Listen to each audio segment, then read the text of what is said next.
ঠাকুর মা স্বামীজির শ্রীচরণে ভক্তিপূর্ণ প্রণাম জানিয়ে আজকের নিবেদন গৌরীমা স্বামী গম্ভীরানন্দ পর্ব 2। মীরানী বাল্যকাল হইতেই কালীভক্ত ছিলেন।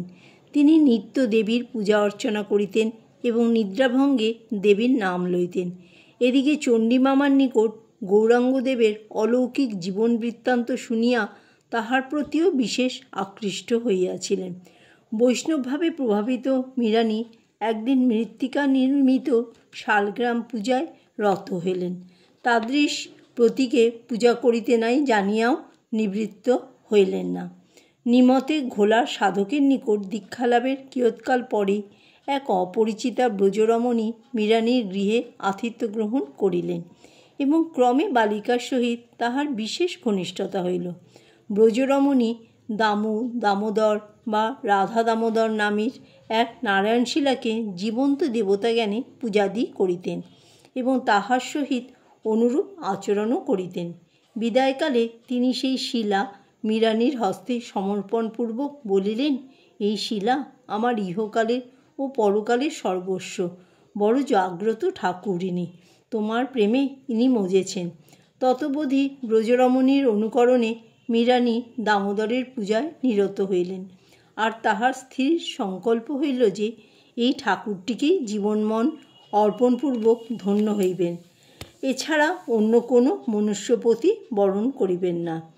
এই সময় কুমারী ফ্রান্সিস মেরিয়া মিলম্যানের কর্তৃত্বাধীনে উচ্চবর্ণের হিন্দু বালিকাদের জন্য ভবানীপুরে একটি বিদ্যালয় স্থাপিত হইলে মীরানী উহাতে পাঠাভ্যাস আরম্ভ করিলেন এবং শীঘ্রই বিদ্যালয়ে সর্ববিষয়ে উত্তম ছাত্রী বলিয়া বিবেচিত হওয়ায় একটি স্বর্ণপেটিকা পুরস্কার পাইলেন।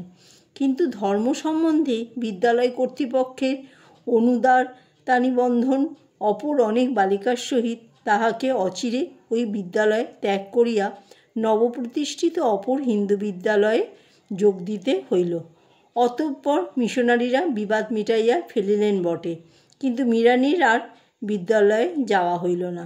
কারণ বিবাদের অবসান হইলেও হিন্দু সমাজ তখনও বালিকাদের অধ্যয়ন সম্বন্ধে বড়ই সংকীর্ণ ভাব পোষণ করিত। তথাপি ইতোমধ্যেই মীরানী চণ্ডী, গীতা, বহু দেবদেবী স্তোত্র, রামায়ণ, মহাভারত এবং মুগ্ধবোধ ব্যাকরণের অনেক অংশ কণ্ঠস্থ করিয়া লইয়াছিলেন। বালিকার বয়স বাড়িতেছে, অতএব বিবাহের জন্য পাত্রের অনুসন্ধান হইতে লাগিল।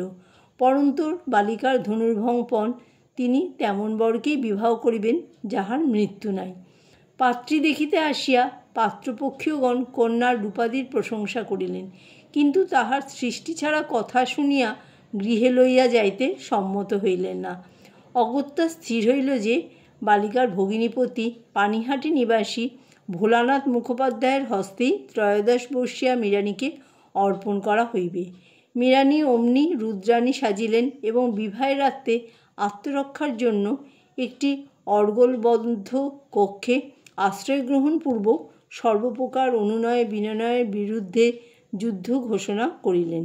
অবশেষে ইহাতেও পরাজয় অবশ্যম্ভাবী জানিয়া জননীর সাহায্যে এক মাসিমার বাড়িতে আশ্রয় লইলেন। আত্মীয়গণ তথাপি প্রকাশ করিয়া দিলেন যে ভগিনীপতির সহিত তাহার কন্যার বিবাহ হইয়া গিয়াছে। গৃহে প্রত্যাগত মীরানী পূজা আরাধনায় আরও গভীরভাবে মনোনিবেশ করিলেন। এদিকে চণ্ডীমামার বর্ণিত তীর্থগুলি তাহাকে মৌন আহ্বান জানাইতেছিল, তাই প্রত্যুষে তিনি গৃহত্যাগ করিয়া চলিলেন। কিন্তু অনভ্যস্ত থাকায় বেশি দূর অগ্রসর হইবার পূর্বেই স্বজনবর্গের দৃষ্টিপথে পড়িয়া তাহাকে গৃহে ফিরিয়া নজরবন্দি হইতে হইল।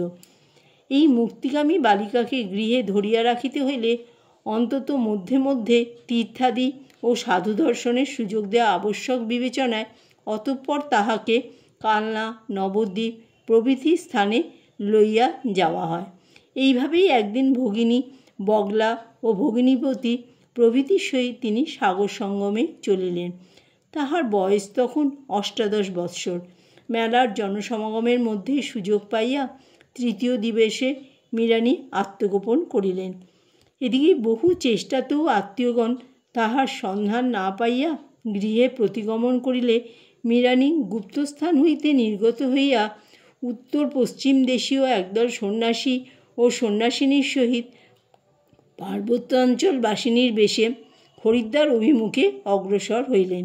এই সাধুসঙ্গে তিনি গৌরীমায়ী নামে পরিচিতা হইলেন। ক্রমে হরিদ্বারে উপস্থিত হইয়া তথায় কিছুকাল অবস্থানান্তে গৌরীমা হিমালয় পাদমূলে ঋষিকেশে গমন করিলেন।